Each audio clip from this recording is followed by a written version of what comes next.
ಓಂ ಸಾಯಿರಾಮ್, ಓಂ ಸಾಯಿನಾಥಾಯ ನಮಃ. ಎಲ್ಲರಿಗೂ ನಮ್ಮ ಸಾಯಿ ತ್ರಿಲೋಕೇಶು ಚಾನಲ್ಗೆ ಸ್ವಾಗತ. ಹಾಗೆ ಯಾರೆಲ್ಲ ನಮ್ಮ ಸಾಯಿ ತ್ರಿಲೋಕೇಶು ಚಾನಲ್ನ ಇನ್ನೂ ಸಬ್ಸ್ಕ್ರೈಬ್ ಆಗಿಲ್ವೋ ದಯವಿಟ್ಟು ಸಬ್ಸ್ಕ್ರೈಬ್ ಆಗಿ ಹಾಗೂ ಸಾಯಿ ಸಂದೇಶಗಳ ಬಗ್ಗೆ ತಿಳಿದುಕೊಳ್ಳಿ. ಬನ್ನಿ, ಈ ದಿನ ಸಾಯಿ ಬಾಬಾರವರು ಏನನ್ನ ಸಂದೇಶ ಕಳುಹಿಸಿಕೊಟ್ಟಿದ್ದಾರೆ ಎಂದು ನೋಡೋಣ. ನಿಮ್ಮ ಮನೆಗೆ ನೀವು ಕಾಲಿಡುತ್ತಿದ್ದಂತೆ ಜಗತ್ತಿನ ಎಲ್ಲ ಆತಂಕ, ಸುಸ್ತು ಮಾಯವಾಗಿ ಮನಸ್ಸಿಗೆ ಏನೋ ಒಂಥರ ನೆಮ್ಮದಿ ಸಿಗುತ್ತಾ? ಇದು ಬರೀ ನಿಮ್ಮ ಭ್ರಮೆ ಅಂದುಕೊಂಡಿದ್ದೀರಾ? ಖಂಡಿತ ಇಲ್ಲ.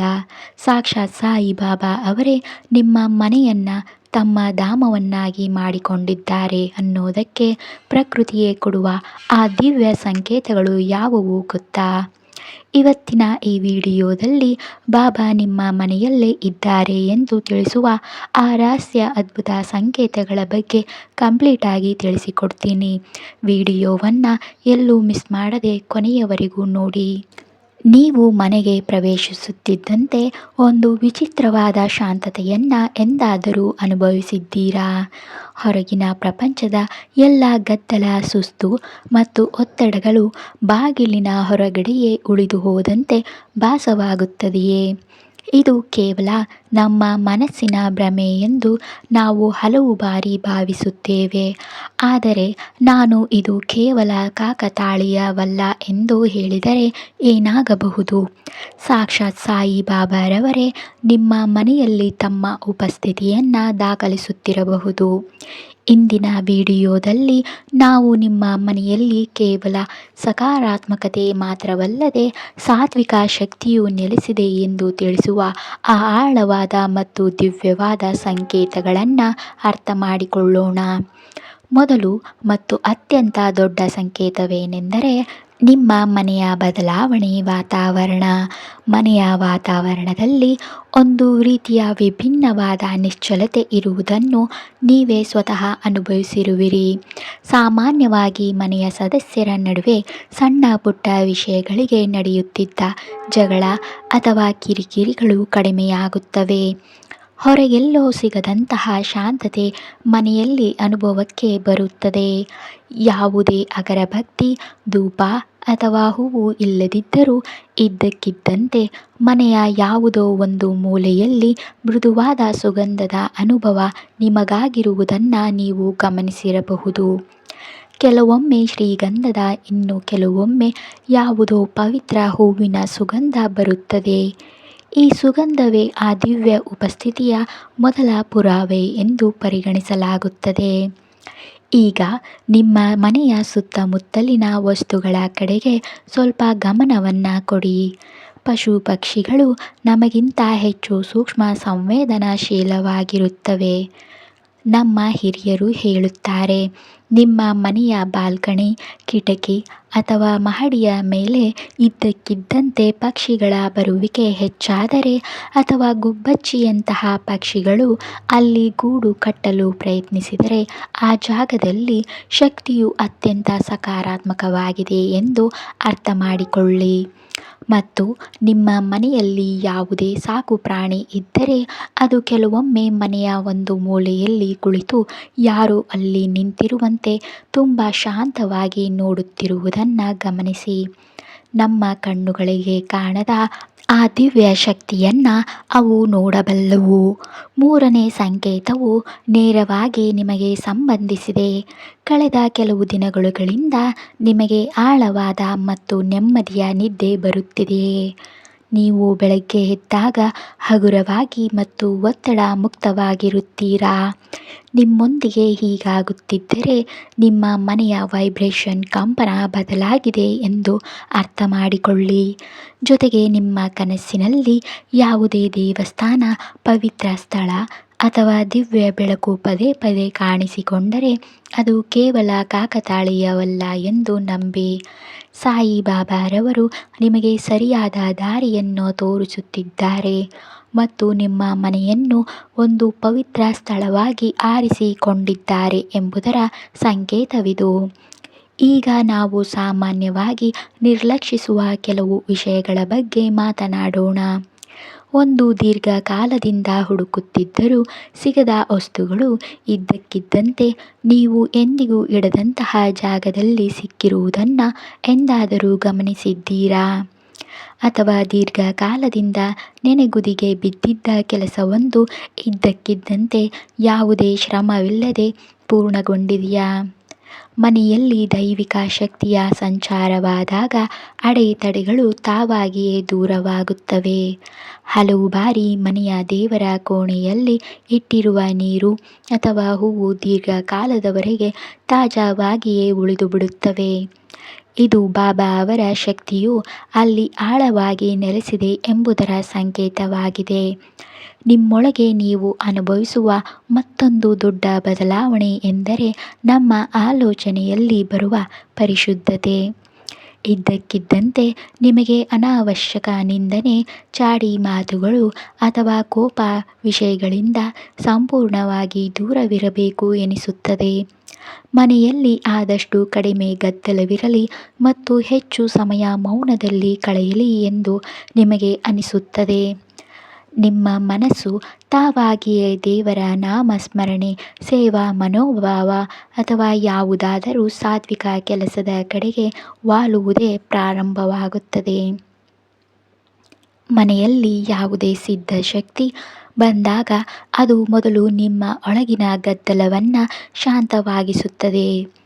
ನಿಮಗೆ ಇದ್ದಕ್ಕಿದ್ದಂತೆಯೇ ಸರಳ ಆಹಾರ, ಸರಳತೆ ಮತ್ತು ಇತರರಿಗೆ ಸಹಾಯ ಮಾಡುವ ಭಾವನೆ ಮೂಡುತ್ತಿದ್ದರೆ ಬಾಬಾ ಅವರ ಶಕ್ತಿಯು ನಿಮ್ಮ ಮನಸ್ಸನ್ನೇ ತನ್ನ ಮನೆಯನ್ನಾಗಿ ಮಾಡಿಕೊಂಡಿದೆ ಎಂದು ಅರ್ಥ ಮಾಡಿಕೊಳ್ಳಿ.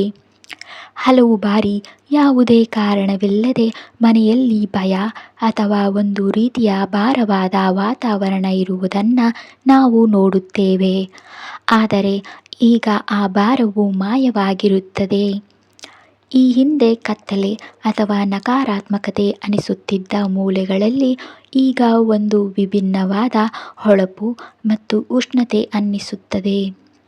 ಈ ಮೊದಲು ನಿಮ್ಮ ಮನೆಯಲ್ಲಿ ಯಾರಾದರೂ ಅನಾರೋಗ್ಯದಿಂದ ಬಳಲುತ್ತಿದ್ದರೆ ಅಥವಾ ಏನಾದರೂ ಒಂದು ತೊಂದರೆ ಇದ್ದು ಈಗ ಇದ್ದಕ್ಕಿದ್ದಂತೆ ಆ ಎಲ್ಲ ವಿಷಯಗಳಲ್ಲಿ ಸುಧಾರಣೆ ಕಂಡುಬರುತ್ತಿದ್ದರೆ ಇದು ನಿಮ್ಮ ಮನೆಯ ನಕಾರಾತ್ಮಕ ಶಕ್ತಿ, ನೆಗೆಟಿವ್ ಎನರ್ಜಿ ನಾಶವಾಗಿ ಅಲ್ಲಿ ಹೊಸ ಸಕಾರಾತ್ಮಕ ಶಕ್ತಿಗೆ ಜಾಗ ಪಡೆದಿದೆ ಎಂಬುದರ ಸಂಕೇತವಾಗಿದೆ. ಇದನ್ನು ನೀವು ಬಾಬಾ ಅವರ ಕೃಪೆ ಅಥವಾ ದೈವಿಕ ಆಶೀರ್ವಾದ ಎಂದು ನೋಡಬಹುದು. ಕೇವಲ ಮನಸ್ಸು ಮಾತ್ರವಲ್ಲ, ಕೆಲವೊಮ್ಮೆ ಭೌತಿಕ ಪ್ರಪಂಚದಲ್ಲೂ ಸಹ ಇಂತಹ ಸಣ್ಣ ಪುಟ್ಟ ಪವಾಡಗಳು ನಡೆದು ನಮ್ಮ ನಂಬಿಕೆಯನ್ನು ಮತ್ತಷ್ಟು ಆಳವಾಗಿಸುತ್ತವೆ. ನೀವು ಯಾವುದೋ ಸಮಸ್ಯೆಯ ಬಗ್ಗೆ ತುಂಬ ಚಿಂತಿತರಾಗಿದ್ದಾಗ ಇದ್ದಕ್ಕಿದ್ದಂತೆ ಯಾವುದೋ ಒಂದು ಫೋನ್ ಕರೆ ಬರಬಹುದು, ಯಾರೋ ಸ್ನೇಹಿತರು ಸಿಗಬಹುದು ಅಥವಾ ಎಲ್ಲೋ ಒಂದು ಮಾತು ಕೇಳಿರಬಹುದು. ನಿಮ್ಮ ಆ ಸಮಸ್ಯೆಗೆ ಪರಿಹಾರವಾಗುವಂತೆ ಎಂದಾದರೂ ಆಗಿದೆಯೇ? ಸರಿಯಾದ ಸಮಯದಲ್ಲಿ ಯಾವುದೋ ಒಂದು ಅದೃಶ್ಯ ಶಕ್ತಿ ನಿಮ್ಮ ಸಹಾಯಕ್ಕೆ ನಿಂತಂತೆ ಅನಿಸುತ್ತದೆ. ಇದು ಕೇವಲ ಕಾಕತಾಳೀಯವಲ್ಲ. ನಿಮ್ಮ ಮನೆ ಮತ್ತು ನಿಮ್ಮ ಜೀವನದಲ್ಲಿ ಆ ದಿವ್ಯ ಉಪಸ್ಥಿತಿಯ ಪ್ರಭಾವ ಕೆಲಸ ಮಾಡುತ್ತಿದೆ ಎಂಬುದಕ್ಕೆ ಇವೇ ಸಂಕೇತಗಳು. ನಿಮ್ಮ ಮನೆಯಲ್ಲಿ ಶುಭ ಕಾರ್ಯಗಳ ಸಂಖ್ಯೆ ಹೆಚ್ಚಾದಾಗ, ಯಾವುದೇ ಶ್ರಮವಿಲ್ಲದೆ ಶುಭ ಸುದ್ದಿಗಳು ಸಿಗಲಾರಂಭಿಸಿದಾಗ ಬಾಬಾ ಅವರು ಆ ಹೊಸ್ತಿಲಿನಲ್ಲಿ ತಮ್ಮ ಆಶೀರ್ವಾದವನ್ನು ನೀಡಿದ್ದಾರೆ ಎಂದು ಅರ್ಥ ಮಾಡಿಕೊಳ್ಳಿ.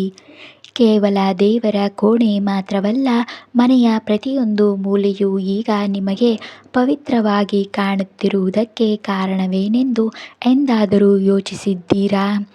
ಏಕೆಂದರೆ ಯಾವುದೇ ದಿವ್ಯ ಶಕ್ತಿ ನಿಮ್ಮ ಮನೆಯಲ್ಲಿ ವಾಸಿಸುವಾಗ ಅದು ಕೇವಲ ದೇವರ ಕೋಣೆಗೆ ಮಾತ್ರ ಸೀಮಿತವಾಗಿರುವುದಿಲ್ಲ. ಅದು ಇಡೀ ಮನೆಯ ಪ್ರತಿಯೊಂದು ಕಣಕಣದಲ್ಲೂ ನೆಲೆಸಿರುತ್ತದೆ.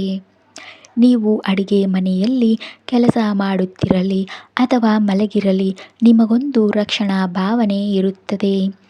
ಮನೆಯ ಗೋಡೆಗಳು ನಿಮ್ಮನ್ನು ಒಂದು ಗೂಡಿನ ರಕ್ಷಣಾ ಕವಚದಂತೆ ಆವರಿಸಿಕೊಂಡಿವೆ ಎಂದು ಭಾಸವಾಗುತ್ತವೆ.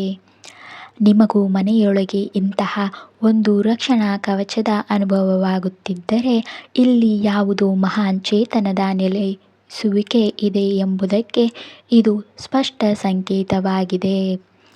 ಈಗ ಅತ್ಯಂತ ಮುಖ್ಯವಾದ ಮಾತು, ಇಂದು ನಿಮ್ಮ ಮನೆಗೆ ಬಂದಿರುವ ಈ ಶಕ್ತಿಯನ್ನು ಕಾಪಾಡಿಕೊಳ್ಳುವುದು ಹೇಗೆ? ಈ ಶಕ್ತಿ ಶಾಶ್ವತವಾಗಿ ಉಳಿಯುತ್ತದೆಯೇ? ಪ್ರೀತಿಯ ಸಾಯಿ ಭಕ್ತರೇ, ಆ ಶಕ್ತಿಯನ್ನು ಕಾಪಾಡಿಕೊಳ್ಳುವುದು ನಮ್ಮ ಕೈಯಲ್ಲೇ ಇರುತ್ತದೆ. ಮನೆಯಲ್ಲಿ ಶಾಂತಿ ಇದ್ದರೆ ಅದನ್ನು ಕಲಹದಿಂದ ಹಾಳು ಮಾಡಬೇಡಿ. ಸಾತ್ವಿಕ ಶಕ್ತಿ ಬಂದಿದ್ದರೆ ಅದನ್ನು ಅಹಂಕಾರದಿಂದ ಹಾಳು ಮಾಡಿಕೊಳ್ಳಬೇಡಿ. ನಿಮ್ಮ ಮನೆಯ ದೇವರ ಕೋಣೆಯಲ್ಲಿ ನಿಯಮಿತವಾಗಿ ಒಂದು ದೀಪವನ್ನು ಹಚ್ಚಿ. ಮನೆಯ ಸ್ವಚ್ಛತೆಯ ಬಗ್ಗೆ ಗಮನವಿರಲಿ. ಮತ್ತು ಎಲ್ಲಕ್ಕಿಂತ ದೊಡ್ಡ ವಿಷಯವೇನೆಂದರೆ, ಮನೆಯ ಪ್ರತಿಯೊಬ್ಬ ಸದಸ್ಯರೊಂದಿಗೆ ಪ್ರೀತಿ ಮತ್ತು ಗೌರವದಿಂದ ನಡೆದುಕೊಳ್ಳಿ. ಎಲ್ಲಿ ಪ್ರೀತಿ ಇರುತ್ತದೆಯೋ ಅಲ್ಲಿ ಈಶ್ವರನು ತಾನಾಗಿಯೇ ತನ್ನ ಸ್ಥಾನವನ್ನು ಕಂಡುಕೊಳ್ಳುತ್ತಾನೆ. ಇಂದು ನಿಮಗೆ ಸಿಕ್ಕಿರುವ ಸಂಕೇತಗಳು ನಿಮ್ಮ ಜೀವನದ ಒಂದು ಹೊಸ ಆರಂಭದ ಸಂಕೇತಗಳಾಗಿವೆ. ಈ ಶಕ್ತಿಯನ್ನು ಪೂರ್ಣ ಹೃದಯದಿಂದ ಸ್ವೀಕರಿಸಿ ಮತ್ತು ಕೃತಜ್ಞತೆಯ ಭಾವದಲ್ಲಿರಿ. ಈಗಲೂ ನೀವು ಇವೆಲ್ಲವೂ ನನ್ನ ಮನೆಯಲ್ಲಿ ನಡೆಯುತ್ತಿದೆಯೇ ಎಂದು ಯೋಚಿಸುತ್ತಿದ್ದರೆ, ಇದನ್ನು ಪರೀಕ್ಷಿಸಲು ಒಂದು ಸುಲಭ ಮಾರ್ಗವಿದೆ. ನೀವು ಒಂದು ಕೆಲಸ ಮಾಡಿ. ಇಂದು ರಾತ್ರಿ ಮಲಗುವ ಮುನ್ನ ನಿಮ್ಮ ದೇವರ ಕೋಣೆಯಲ್ಲಿ ಅಥವಾ ಯಾವುದೇ ಶಾಂತವಾದ ಮೂಲೆಯಲ್ಲಿ ಕುಳಿತುಕೊಂಡು ನಿಮ್ಮ ಕಣ್ಣುಗಳನ್ನು ಮುಚ್ಚಿ ಮತ್ತು 5 ನಿಮಿಷಗಳ ಕಾಲ ಸಂಪೂರ್ಣವಾಗಿ ಶಾಂತವಾಗಿರಿ. ಯಾವುದೇ ಮಂತ್ರ ಬೇಡ, ಯಾವುದೇ ಪ್ರಾರ್ಥನೆ ಬೇಡ, ಕೇವಲ ಸಂಪೂರ್ಣ ಮೌನವಾಗಿರಿ. ಆ ಮೌನದ ಸಮಯದಲ್ಲಿ ನಿಮ್ಮೊಳಗೆ ಒಂದು ಪ್ರತಿಧ್ವನಿ ಕೇಳಿಸಿದರೆ ಅಥವಾ ನಿಮ್ಮ ಅತ್ಯಂತ ಹತ್ತಿರದಲ್ಲಿ ಯಾರೋ ಇದ್ದು ನಿಮ್ಮನ್ನು ಕೇಳಿಸಿಕೊಳ್ಳುತ್ತಿದ್ದಾರೆ ಎಂದು ಅನಿಸಿದರೆ, ಆ ಶಕ್ತಿಯು ನಿಮ್ಮೊಂದಿಗೆ ಮಾತನಾಡಲು ಸಿದ್ಧವಾಗಿದೆ ಎಂದು ಅರ್ಥ ಮಾಡಿಕೊಳ್ಳಿ. ಈ ಅನುಭವವು ಯಾವುದೇ ದೊಡ್ಡ ಶಾಸ್ತ್ರಗಳಿಂದ ಮಿಗಿಲಾದದ್ದು, ಏಕೆಂದರೆ ಇದು ನಿಮ್ಮ ವೈಯಕ್ತಿಕ ಅನುಭವವಾಗಿದೆ. ಇವೆಲ್ಲವನ್ನ ನೋಡುವುದು ಅಥವಾ ಅನುಭವಿಸುವುದು ಭಯಾನಕವಲ್ಲವೇ ಎಂದು ಕೆಲವರು ಹೇಳುತ್ತಾರೆ. ಅದಕ್ಕೆ ಉತ್ತರ ಖಂಡಿತ ಇಲ್ಲ. ಅನಿಶ್ಚಿತತೆ ಇರುವಲ್ಲಿ ಮಾತ್ರ ಭಯವಿರುತ್ತದೆ. ಆದರೆ ದೈವಿಕ ಶಕ್ತಿಯೊಂದಿಗೆ ಕೇವಲ ಪ್ರೀತಿ ಮತ್ತು ರಕ್ಷಣೆಯ ಭಾವನೆ ಮಾತ್ರ ಇರುತ್ತದೆ. ಮನೆಯಲ್ಲಿ ಏನೋ ವಿಭಿನ್ನವಾಗಿದೆ ಎಂದು ನಿಮಗನಿಸಿದರೆ ಅದನ್ನು ಭಯದ ದೃಷ್ಟಿಯಿಂದ ನೋಡಬೇಡಿ. ಅದನ್ನು ಒಬ್ಬ ಅತಿಥಿಯಂತೆ ಸ್ವೀಕರಿಸಿ. ನಿಮ್ಮ ಮನೆಯ ಶಾಂತಿಯನ್ನು ಹೆಚ್ಚಿಸಲು ಬಂದಿರುವ ಅತಿಥಿಯಂತೆ ನೋಡಿ. ನಿಮ್ಮ ಉದ್ದೇಶ ಸ್ವಚ್ಛವಾಗಿದ್ದರೆ, ನಿಮ್ಮ ಹೃದಯ ಮುಕ್ತವಾಗಿದ್ದರೆ, ಇಂತಹ ಶಕ್ತಿಗಳು ನಿಮ್ಮ ಜೀವನವನ್ನು ಉತ್ತಮಗೊಳಿಸುವುದನ್ನು ಬಿಟ್ಟು ಬೇರೇನನ್ನೂ ಮಾಡುವುದಿಲ್ಲ. ನಿಮ್ಮ ಒಳಗಿನ ಆ ನಂಬಿಕೆಯನ್ನು ಜಾಗೃತವಾಗಿಡಲು ಅದು ಈ ಸಂಕೇತಗಳನ್ನು ಗುರುತಿಸಬಲ್ಲದು. ಹೆಚ್ಚಾಗಿ ನಾವು ಹೊರಗಿನ ಗದ್ದಲದಲ್ಲಿ ನಮ್ಮ ಅಂತರಾತ್ಮದ ಧ್ವನಿಯನ್ನು ಹತ್ತಿಕ್ಕುತ್ತೇವೆ. ಆದರೆ ಮನೆಯಲ್ಲಿ ಆ ದಿವ್ಯ ವೈಬ್ರೇಷನ್ ಬಂದಾಗ ನಿಮ್ಮ ಗಟ್ ಫೀಲಿಂಗ್ ಅಂದರೆ ಅಂತರ್ಮನದ ಧ್ವನಿ ತುಂಬ ತೀಕ್ಷ್ಣವಾಗುತ್ತದೆ. ನೀವು ಯಾವುದೇ ಕೆಲಸವನ್ನು ಮಾಡುವ ಮುನ್ನವೇ ಅದು ಸರಿಯೋ ಅಥವಾ ತಪ್ಪೋ ಎಂಬುದನ್ನು ನಿಮ್ಮ ಒಳಗಿನಿಂದಲೇ ತಿಳಿದುಕೊಳ್ಳಬಹುದು. ಇದು ಕೂಡ ಆ ಸಂಕೇತಗಳ ಒಂದು ಭಾಗವೇ ಆಗಿದೆ. ನಿಮ್ಮ ಮನೆಯಲ್ಲಿ ಆ ಸಕಾರಾತ್ಮಕತೆ ನೆಲೆಸಿರುತ್ತಿದ್ದಂತೆ ನಿಮ್ಮ ಇಡೀ ಜೀವನವು ಒಂದು ಉತ್ತಮ ದಾರಿಯ ಕಡೆಗೆ ತಿರುಗಲು ಪ್ರಾರಂಭಿಸುತ್ತದೆ. ನಿರ್ಧಾರಗಳು ತೆಗೆದುಕೊಳ್ಳುವುದು ಸುಲಭವಾಗಿರುತ್ತದೆ, ಗೊಂದಲಗಳು ಬಗೆಹರಿಯುತ್ತವೆ ಮತ್ತು ನಿಮಗೆ ಪ್ರತಿಯೊಂದು ಪರಿಸ್ಥಿತಿಯಲ್ಲೂ ಒಂದು ಬೆಂಬಲ ಸಿಗುತ್ತದೆ. ನೀವು ಈ ಹಿಂದಿಗಿಂತಲೂ ಹೆಚ್ಚು ಶಾಂತ ಮತ್ತು ಪರಿಪಕ್ವ ವ್ಯಕ್ತಿಯಾಗಿದ್ದೀರಿ ಎಂಬುದನ್ನು ನೀವೇ ಸ್ವತಃ ಅನುಭವಿಸುತ್ತೀರಾ.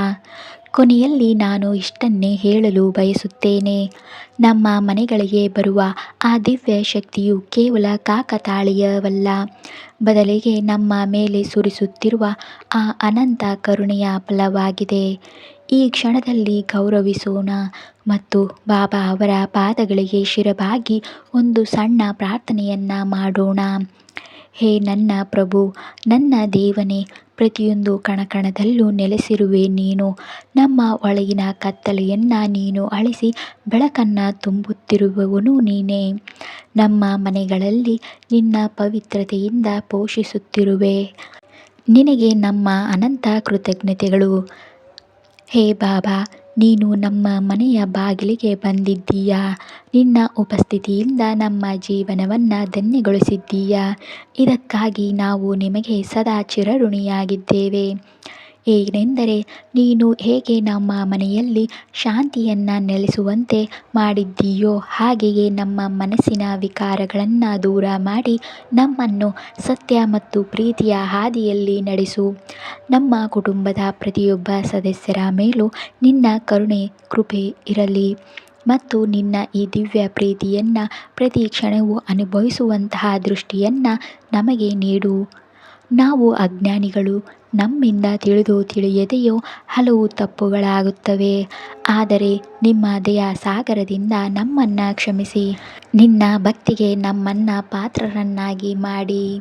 ನಿನ್ನ ಪಾದಗಳಲ್ಲೇ ನಮ್ಮ ಶಾಂತಿ ಇದೆ. ನಿನ್ನ ಸ್ಮರಣೆಯಲ್ಲೇ ನಮ್ಮ ಪ್ರಪಂಚವೂ ಕೂಡ ಇದೆ ಮತ್ತು ನಿನ್ನ ಇಚ್ಛೆಯೇ ನಮ್ಮ ಭಾಗ್ಯವಾಗಿದೆ. ನಮ್ಮ ಜೀವನದ ಪ್ರತಿ ಕ್ಷಣವೂ ನಿನ್ನ ಸೇವೆಯಲ್ಲೇ ಕಳೆಯಲಿ. ನಮ್ಮ ಮನೆಯ ಪ್ರತಿ ಮೂಲೆಯೂ ನಿನ್ನ ಕರುಣೆಯಿಂದ ಸುವಾಸನೆ ಬೀರುತ್ತಿರಲಿ. ನೀನು ಬಂದಿದ್ದೀಯಾ ಎಂದರೆ ಇಲ್ಲೇ ಉಳಿದುಬಿಡು. ನಮ್ಮ ಹೃದಯವನ್ನೇ ನಿನ್ನ ಧಾಮವನ್ನಾಗಿ ಮಾಡಿಕೋ ಹಾಗೂ ಈ ಶಾಂತಿಯ ಹಾಗೂ ಸಾತ್ವಿಕ ಶಕ್ತಿಯನ್ನು ಜೀವನ ಪರ್ಯಂತ ಕಾಪಾಡಿಕೊಳ್ಳುವ ಶಕ್ತಿಯನ್ನು ನಮಗೆ ನೀಡು. ನೀನು ಯಾವಾಗಲೂ ನಮ್ಮೊಂದಿಗೆ ಇದ್ದೀಯಾ, ನಮ್ಮ ಸುತ್ತಮುತ್ತಲೂ ಕೂಡ ಇದ್ದೀಯಾ ಮತ್ತು ಈ ಅನುಭವವೇ ನಮ್ಮ ಜೀವನಕ್ಕೆ ಪೂರ್ಣತೆಯನ್ನು ನೀಡಿದೆ. ಸದ್ಗುರು ಸಾಯಿನಾಥ ಮಹಾರಾಜನೇ ಜೈ. ಪ್ರೀತಿಯ ಸಾಯಿ ಭಕ್ತರೇ, ಇಂದಿನ ಈ ಪಯಣವು ನಾವು ಮಾತನಾಡಿದ ಶಾಂತಿ ಮತ್ತು ದಿವ್ಯ ಸಂಕೇತಗಳನ್ನು ನೀವು ಎಂದಾದರೂ ನಿಮ್ಮ ಜೀವನದಲ್ಲಿ ಅನುಭವಿಸಿದ್ದೀರಾ? ನಿಮ್ಮೊಂದಿಗೆ ಇಂತಹ ಯಾವುದೇ ಪವಾಡ ನಡೆದಿದ್ದರೆ ಅಥವಾ ಆ ದಿವ್ಯ ಉಪಸ್ಥಿತಿಯ ಆಭಾಸವಾಗಿದ್ದರೆ ಕಮೆಂಟ್ನಲ್ಲಿ ಓಂ ಸಾಯಿರಾಮ್ ಎಂದು ಬರೆದು ನಿಮ್ಮ ಹಾಜರಿಯನ್ನು ಖಚಿತಪಡಿಸಿ. ನಿಮ್ಮ ಅನುಭವಗಳನ್ನು ತಿಳಿದು ನನ್ನ ಹೃದಯವು ತುಂಬಿ ಬರುತ್ತದೆ ಮತ್ತು ನಮಗೆ ಒಬ್ಬರಿಗೆ ಒಬ್ಬರು ತಿಳಿದುಕೊಳ್ಳುವ ಅವಕಾಶ ಸಿಗುತ್ತದೆ. ನಿಮಗೆ ಈ ವಿಡಿಯೋ ನಿಜವಾಗಿಯೂ ಇಷ್ಟವಾಗಿದ್ದರೆ ಇದನ್ನು ಲೈಕ್ ಮಾಡುವುದನ್ನು ಮರೆಯಬೇಡಿ. ಏಕೆಂದರೆ ನಿಮ್ಮ ಒಂದು ಲೈಕ್ ಈ ಸಾತ್ವಿಕ ಆಲೋಚನೆಯನ್ನು ಮತ್ತಷ್ಟು ಜನರಿಗೆ ತಲುಪಿಸಲು ಸಹಾಯ ಮಾಡುತ್ತದೆ. ನಿಮ್ಮ ಕುಟುಂಬ ಮತ್ತು ಸ್ನೇಹಿತರೊಂದಿಗೆ ಇದನ್ನು ಶೇರ್ ಮಾಡಿ. ಇದರಿಂದ ಅವರ ಮನೆಯಲ್ಲೂ ಆ ಶಾಂತಿ ಮತ್ತು ಸಕಾರಾತ್ಮಕತೆಯ ಸಂಚಾರವಾಗಲಿ. ಮತ್ತು ಹೌದು, ನೀವು ಇಂತಹದೇ ಆಧ್ಯಾತ್ಮಿಕ ವಿಷಯಗಳು ಮತ್ತು ಆತ್ಮಿಕ ಶಾಂತಿಯ ಪ್ರಯಾಣದಲ್ಲಿ ನಮ್ಮೊಂದಿಗೆ ಜೊತೆಯಾಗಿರಲು ಬಯಸಿದರೆ ಈಗಲೇ ಸಬ್ಸ್ಕ್ರೈಬ್ ಬಟನ್ನ ಒತ್ತಿ ಮತ್ತು ಬೆಲ್ ಐಕಾನ್ನ ಪ್ರೆಸ್ ಮಾಡುವುದನ್ನು ಮರೆಯಬೇಡಿ. ನಿಮ್ಮ ಬಗ್ಗೆ ತುಂಬ ಕಾಳಜಿ ವಹಿಸಿ, ಸದಾ ಮುಗುಳ್ನಗುತ್ತಿರಿ ಮತ್ತು ಬಾಬಾ ಅವರ ಉಪಸ್ಥಿತಿಯನ್ನು ಅನುಭವಿಸುತ್ತಿರಿ. ಮುಂದಿನ ಭೇಟಿಯಲ್ಲಿ ಮತ್ತೊಂದು ಹೊಸ ಪ್ರೇರಣೆಯೊಂದಿಗೆ ಸಿಗೋಣ. ಅಲ್ಲಿಯವರೆಗೂ ಓಂ ಸಾಯಿರಾಮ್. ಎಲ್ಲರಿಗೂ ಶುಭವಾಗಲಿ. ಶುಭ ದಿನ.